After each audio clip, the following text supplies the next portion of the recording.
Kualitas pendidikan nasional selalu menjadi fokus pemerintah untuk meningkatkan daya saing sumber daya manusia Indonesia masa depan. Maka tepat pada perayaan Hari Pendidikan Nasional 2 Mei 2025, Presiden Prabowo Subianto meluncurkan program hasil terbaik cepat PHTC sebagai upaya mempercepat pemerataan kualitas pendidikan nasional. Peluncuran ini menjadi bagian dari strategi besar pemerintah untuk mewujudkan pendidikan bermutu sekaligus merata. PHTC di sektor pendidikan tertuang dalam Instruksi Presiden Nomor 7 Tahun 2025 tentang revitalisasi satuan pendidikan, SMA Unggul Garuda, dan digitalisasi pembelajaran. Karenanya, program percepatan revitalisasi sekolah, transformasi digital pendidikan, dan pengembangan SDM guru menjadi bagian dari strategi besar menuju Indonesia Emas 2045. Terdapat 4 program utama PHTC untuk sektor pendidikan yang digaungkan oleh Presiden Prabowo, yakni rehabilitasi sekolah, digitalisasi pembelajaran, bantuan bagi guru honorer, dan dukungan pendidikan bagi guru yang belum berijazah D4 atau S1. Direktur Jenderal Pendidikan Anak Usia Dini Pendidikan Dasar dan Pendidikan Menengah Dirjen Paudikdasmen Kemendikdasmen Gogot Suharwoto mengatakan pemerintah menganggarkan dana sebesar Rp16,97 triliun untuk merevitalisasi sebanyak 15.523 satuan pendidikan di seluruh Indonesia. Sementara untuk sektor digitalisasi pembelajaran, pemerintah mengucurkan anggaran hingga sebesar Rp8 triliun bagi 285.865 satuan pendidikan. Seluruh satuan pendidikan yang berada di bawah naungan Kemendikdasmen, baik negeri maupun swasta, akan direvitalisasi agar terbangun ekosistem digitalisasi pembelajaran yang mumpuni. Dalam pelaksanaannya, digitalisasi pembelajaran juga dikuatkan dengan penyediaan perangkat media seperti interaktif flat panel IFP, laptop, media penyimpanan konten pembelajaran, dan lainnya. Selain itu, untuk mendukung digitalisasi pembelajaran, seluruh satuan pendidikan akan dilengkapi dengan internet satelit dan panel surya, sehingga proses belajar dapat tetap berjalan meski sekolah itu berada di daerah tanpa listrik. Jadi sebenarnya kalau ada masyarakat yang masih menanyakan, ada sekolah yang infrastrukturnya masih belum memadai, kok sudah mau diberikan perangkat teknologi yang canggih. Supaya diketahui saja bahwa infrastruktur dan teknologi itu berbarengan. Jadi sehingga tidak ada namanya meninggalkan infrastruktur karena berada di dalam impres yang sama, yaitu bunyi impresnya revitalisasi satuan pendidikan dan digitalisasi pembelajaran. Nah, bidang pendidikan memang 3 yang paling krusial ya, mulai dari satuan pendidikannya, ya, kemudian pendidiknya, ya, kemudian juga infrastrukturnya. Nah, jadi infrastruktur, teknologi, dan guru, nah, bahasa sederhananya itu. Sehingga 3-tiganya berjalan berbarengan. Poin kita adalah digitalisasi pembelajaran dijalankan tanpa meninggalkan perbaikan infrastruktur dan kesejahteraan guru. Kementerian Dikdasmen menyiapkan paket materi pembelajaran yang akan digunakan di sekolah-sekolah penerima perangkat pembelajaran digital. Program digitalisasi ini ditopang oleh perangkat Smart Classroom dan platform pembelajaran berbasis teknologi bernama Ruang Murid sebagai bagian dari super aplikasi Rumah Pendidikan. Melalui metode interaktif ini, anak-anak bisa belajar dengan lebih menyenangkan. Terdapat lebih dari 2.500 paket pembelajaran untuk sekolah-sekolah yang menggunakan interaktif flat panel. Konten pembelajaran yang tersedia juga amat variatif, dari video hingga game edukatif. Jadi layar sentuhnya itu interaktif, seperti kita main tab. Nah, jadi tab tapi ini bentuknya papan tulis. Nah, tidak hanya itu, kita juga bisa melakukan anotasi, jadi papannya bisa dicoret-coret, atau guru bisa menulis hasil diskusi, pembahasan, atau simulasi yang dilakukan di dalam papan interaktif itu, kemudian bisa disimpan ya, Kemudian bisa disimpan dalam bentuk file yang disesuaikan ya, mau bisa image, ya, bisa teks, tergantung apa yang ditampilkan di dalam papan interaktif itu, kemudian bisa disimpan, dibagikan ke peserta didik. Bahkan jika hal-hal yang penting yang bisa atau perlu dikirim ke orang tua pun juga itu bisa dikirim ke orang tua. Jadi yang pertama, kita harus akselerasi kelas-kelas kita sehingga anak-anak kita bisa mendapatkan informasi yang lebih ya dari biasanya. Nah, akselerasi ini memang opsi yang paling tepat adalah dengan menggunakan teknologi.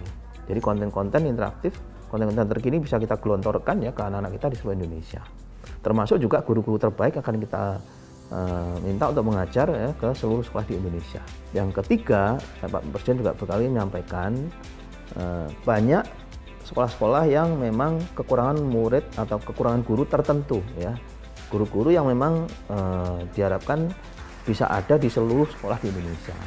Maka dari itu dengan konten-konten ini paling tidak bisa menutup gap akses. Ya, jadi semua sekolah harus punya akses yang sama. Pemerhati sektor pendidikan Doni Kusuma mengatakan, digitalisasi telah menjadi bagian hidup anak-anak di zaman modern ini. Karenanya, program hasil terbaik cepat di sektor pendidikan dinilai menjadi langkah tepat yang dilakukan oleh pemerintahan Presiden Prabowo dan Wakil Presiden Gibran Rakabuming Raka untuk menciptakan Indonesia Emas 2045. Digitalisasi itu kan udah bagian dari hidup anak-anak. Sekarang ini anak-anak yang tahun 2000 lahir itu generasi alfa. Yang anak-anak tahun 2000 sekarang malah udah 26 tahun ya. Yang kemarin 2015-2010 mereka 15 tahun. Yang anak tahun 2020 lahir itu sekarang yang anak TK, SD. Kamu lihat apa yang mereka pegang? Gadget semua. Itu nggak hanya di kota, di daerah juga sama. Jadi kalau digitalisasi sejak awal itu ya memang sudah benar. Gitu. Jadi kenapa anak TK PAUD itu harus? Ya karena memang itu dunia mereka. Jadi menyosialisasikan bagaimana menggunakan teknologi digital dengan baik, bertanggung jawab, bisa mengontrol, itu harus sejak dini. Dan itu butuh kerjasama dengan orang tua juga dan masyarakat. Ya, jadi digitalisasi itu adalah sebuah kondisi yang mau tidak mau harus dilakukan kalau pendidikan kita maju. Itu. Dan Pak Prabowo sudah memulainya. Dan saya harapkan digitalisasi ini benar-benar dikawal dengan baik. Jangan sampai program yang baik ini mengorbankan orang-orang yang pelaksana di lapangan. Hadirnya interaktif flat panel IFP disambut baik oleh siswa dan siswi Sekolah Dasar Negeri Kebon 017. Bagi mereka, penggunaan IFP bermanfaat dalam mata pelajaran tertentu, seperti pendidikan jasmani, olahraga, dan kesehatan PJOK di luar kelas, serta metode pembelajaran deep learning di dalam kelas.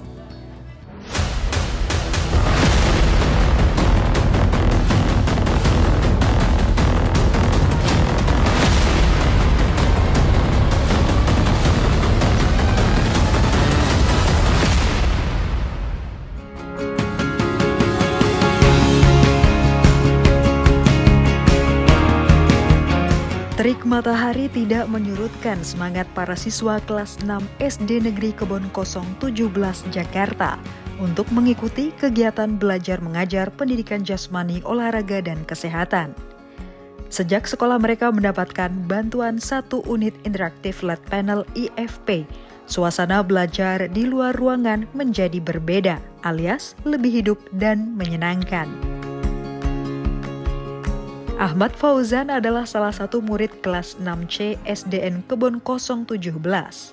Menurut Fauzan, hadirnya papan interaktif membuat mata pelajaran terasa lebih menarik untuk dipelajari sehingga tidak membosankan. Ada hal-hal seru yang Fauzan rasakan ketika menerima pelajaran olahraga dengan medium papan interaktif cerdas. Senada dengan Fauzan, Kayla Mutia Apple merasa bahwa penggunaan IFP membuatnya lebih mudah memahami materi pelajaran dan menjadikan suasana kelas lebih cair. Hal ini tentu saja mendongkrak semangat belajar Mutia dan rekan-rekannya. Sejak ada IFP, kita lebih gampang belajarnya, lebih asik, lebih seru, dan lebih gampang untuk mengakses ke mata pelajarannya. Mata pelajaran PJOK sih. Ya karena cita-cita dari kecil pengen jadi atlet bola atau futsal. Senang dan lebih gampang belajarnya. Awalnya di papan tulis, sekarang lebih gampang nulisnya di IFP. Setelah ada IFP, semoga teman-teman dan aku lebih giat belajar dan semangat. Sekolah Dasar Negeri Kebon Kosong 17 merupakan satu dari 4.980 sekolah di daerah khusus Jakarta yang mendapatkan bantuan papan interaktif pembelajaran dari pemerintah. Pemerintah melalui Kementerian Pendidikan Dasar dan Menengah menargetkan sebanyak 288.865 satuan pendidikan di seluruh Indonesia menerima bantuan IFP. Dari jumlah tersebut, Provinsi Jawa Timur menempati urutan pertama dalam jumlah sasaran penerima IFP terbanyak, yakni 37.534 sekolah. Menyusul kemudian Jawa Barat sebanyak 37.190 sekolah, Jawa Tengah sebanyak 33.007 sekolah, Sumatera Utara 16.294 sekolah, dan Sulawesi Selatan sebanyak 11.119 sekolah. Dampak positif hadirnya papan pintar di kelas tidak cuma dirasakan para siswa, tetapi juga para guru. Menurut Mega Yuwita Pertiwi, penggunaan IFP membuat anak-anak didiknya cenderung lebih tertarik untuk belajar dan berinteraksi. Menyikapi hal tersebut, guru yang mengampu semua mata pelajaran di kelas 6 ini lantas aktif menerapkan pola didik inovatif dan bersifat dua arah. Misalnya menghadirkan kuis, permainan di wall, quizzes, dan playground. Selain Mega, guru mata pelajaran pendidikan jasmani olahraga dan kesehatan, Adi Ardiansyah, turut menyambut baik program papan pintar di sekolah. Ia menilai keberadaan IFP terbilang jitu untuk meningkatkan keterlibatan sekaligus memantik antusiasme anak dalam kegiatan pembelajaran. Menurut saya, penggunaan IFP di kelas itu sangat membantu bagi kami para guru karena lebih ringkas, kemudian juga lebih canggih, serta membuat anak-anak lebih tertarik untuk belajar. Sebelum ada IFP, kami belajar masih konvensional, menggunakan papan tulis, menggunakan proyektor, di mana itu masih satu arah. Namun setelah kami mempunyai IFP, kami bisa belajar dengan dua arah karena siswa kami dapat ikut aktif di dalam pembelajaran seperti ikut menggambar, menulis, kemudian memilih, dan lain sebagainya. Ya, setelah IFP atau Interactive Flat Panel masuk ke SDN Kebon 017, sebetulnya sebelum IFP masuk pun SDN Kebon 017 sudah melaksanakan digitalisasi pembelajaran. Namun ketika adanya IFP, pembelajaran digital di SDN Kebon 017 lebih banyak dilaksanakan, khususnya di Penjas Orkes juga. IFP ini sangat membantu dalam penyampaian materi Bu yang kompleks, seperti tadi menampilkan bentuk lapangan badminton. Kalau hanya gambar-gambar saja kurang menarik. Dengan adanya IFP ini, gambar lapangan badminton lebih berwarna dan lebih menarik, sehingga perhatian siswa juga lebih meningkat. Kepala SD Negeri Kebon Kosong 17 Acik Nuraini menyebut pihaknya merasa sangat terbantu dengan adanya Interactive Flat Panel atau IFP dari pemerintah. Meski sebelumnya SD Negeri Kebon Kosong 17 telah menerapkan digitalisasi pembelajaran dengan memanfaatkan proyektor, namun hadirnya IFP membawa perubahan dari sisi cara mengajar guru dan pendekatan mereka kepada murid. Siswa dan guru semakin antusias dalam melakukan pembelajaran dua arah. Karena sebelumnya kan guru melakukan pembelajaran secara konvensional, hanya melalui papan tulis, kemudian mereka membawa infokus. Tentu saja dengan adanya IFP, pembelajaran semakin mudah dan anak-anak semakin antusias dalam mengikuti pembelajaran karena mereka dapat langsung interaktif dengan IFP tersebut gitu. Anak-anak bisa secara aktif, secara langsung memakai IFP tersebut gitu, dapat secara langsung berinteraksi di kegiatan pembelajaran. Kemudian sekarang kan aplikasi-aplikasi pembelajaran yang sangat menarik untuk anak-anak sudah banyak ya. Jadi dengan adanya IFP ini semakin menambah kelengkapan pembelajaran di sekolah-sekolah gitu. Anak-anak tentunya dengan prinsip pembelajaran deep learning yang berkesadaran, bermakna, dan menggembirakan ini sudah sangat memenuhi lah gitu. Pemerintah melalui Kementerian Pendidikan Dasar dan Menengah menyalurkan program papan interaktif cerdas hingga ke seluruh pelosok negeri, tidak terkecuali ke ujung timur Indonesia, Papua. Hal ini merupakan bukti keseriusan pemerintah untuk menerapkan program digitalisasi pembelajaran secara adil dan merata.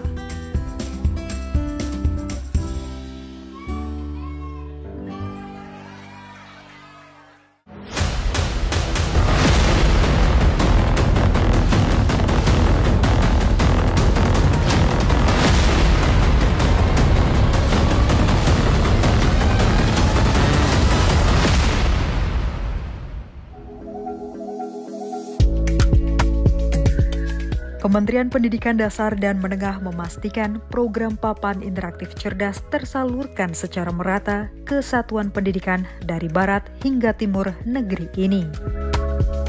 Di Provinsi Papua terdapat sebanyak 1.393 satuan pendidikan yang menjadi sasaran penerima interaktif flat panel IFP tahap pertama. Di Kota Jayapura tercatat hingga Oktober 2025, sebanyak 187 satuan pendidikan telah menerima bantuan IFP, yakni 44 satuan pendidikan anak usia dini atau PAUD, 78 sekolah dasar, 42 sekolah menengah pertama, dan 23 sekolah menengah atas. IFP ini perangkat ajar yang baik sekali ya. Kalau sebelumnya yang lalu kita punya Chromebook, itu sebenarnya membantu, tapi ini kan karena layarnya besar, ini juga membantu guru dalam proses pembelajaran, kemudian mengeliminir pembelajaran buku ya. Buku penting juga, tetapi untuk media pembelajaran dengan flat ini sebenarnya membuat interaksi dan membuat daya tarik antara anak siswa dengan guru tuh jadi lebih terbuka gitu. Jadi mungkin selama ini monoton, kita hanya mendengar guru, tapi dengan adanya alat ini justru interaksi pembelajaran itu tidak hanya materi yang diberikan dari buku atau dari guru, tetapi bisa menambah dengan konten-konten pembelajaran yang lain yang bisa menginspirasi anak itu. Bagi para guru di SMP Negeri 6 Jayapura, salah satu manfaat positif dari hadirnya IFP adalah peningkatan kemampuan mengajar. Hal tersebut diakui oleh salah satu guru matematika di sekolah ini, yaitu Marten Sampe. Sebelum dipercaya untuk memulai mengajar dan menggunakan papan interaktif cerdas, Marten sempat bertolak ke Jakarta untuk mengikuti kegiatan bimbingan teknis atau BIMTEK. Kegiatan tersebut digagas oleh Kementerian Pendidikan Dasar dan Menengah. Dalam gelaran BIMTEK, Marten dan guru-guru lain dari seluruh Indonesia mendapatkan berjuta pengetahuan baru mulai teknis penggunaan IFP, pengoperasian, penggunaan dalam pembelajaran, hingga penggunaan platform-platform yang sudah tersedia di IFP. Kalau sebelumnya kita biasanya kan pembelajaran itu lebih berfokus kepada guru. Nah sekarang dengan adanya IFP kita bisa lebih banyak kegiatan belajar mengajar lebih beragam. Kita bisa menggunakan dalam bentuk video, dalam bentuk animasi, apalagi IFP ini dapat terkoneksi dengan internet. Yang pasti kemudian anak-anak bisa lebih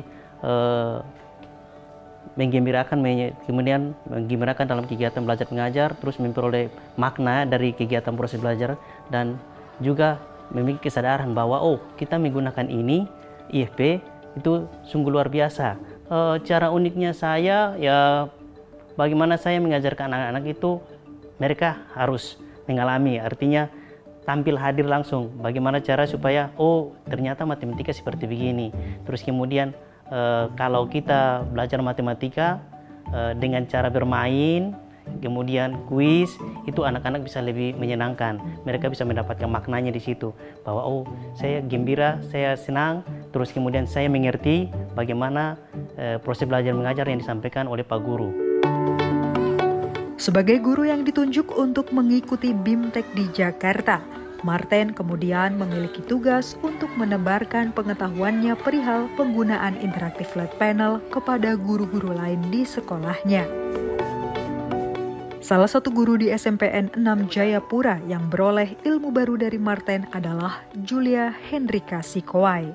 Sosok yang mengampu mata pelajaran ilmu pengetahuan alam untuk kelas 9 ini mencermati faedah IFP yang memberikan kemudahan baginya untuk mengakses visual yang bersifat 3 dimensi.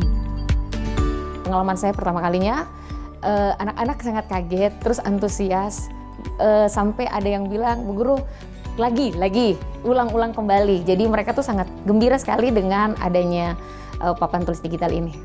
Pada saat materi reguler di kelas, itu perbandingannya agak berbeda sekali. Karena di sana anak-anak masih ada yang beberapa yang masih tidak fokus. Nah, tidak fokus mungkin karena visual, gambarnya kurang menarik.